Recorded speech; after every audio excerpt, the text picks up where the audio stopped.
سُنَّةَ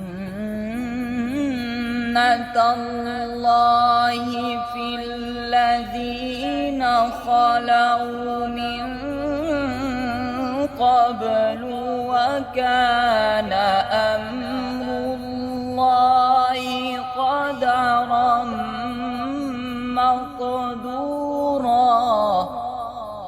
الَّذِينَ يُبَلِّغُونَ رِسَالَاتِ اللَّهِ وَيَخْشَوْنَهُ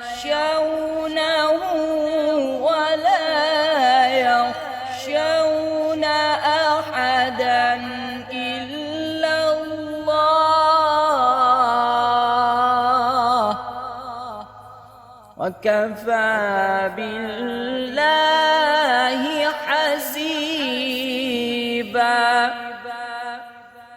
مَا كَانَ عَلَى النَّبِيِّ مِنْ حَرَجٍ فِيمَا فَرَضَ اللَّهُ لَهُ سُنَّةَ اللَّهِ فِي الَّذِينَ خَلَوْا مِن قَبْلُ وَكَانَ أَمْرُ اللَّهِ قَدَرًا مَّقْدُورًا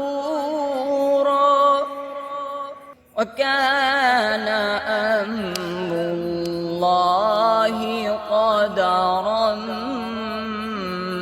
مَّقْدُورًا.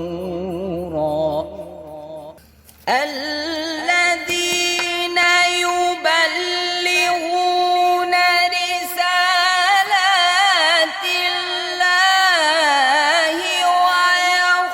وَيَخْشَوْنَهُ وَلَا يَخْشَوْنَ أَحَدًا إِلَّا اللَّهَ